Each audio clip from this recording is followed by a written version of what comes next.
És en Josep. Digues? Què passa? Adés, t'he trucat, però no me l'has agafada. No pot ser. Què ha passat, Carmina? N'Antoni ha mort en un incendi a la comissaria.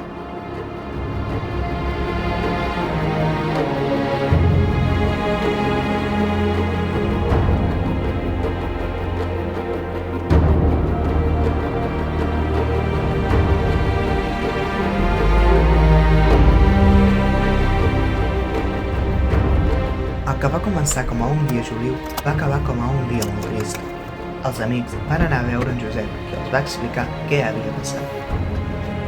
Han trobat el cos de l'Antoni mig cremat, però no el del testimoni, es deu haver cremat completament. La resta de persones han sobreviscut, però estaven tots penjats, escorrats. Soterren l'Antoni on ell volia que ho fessin, sota.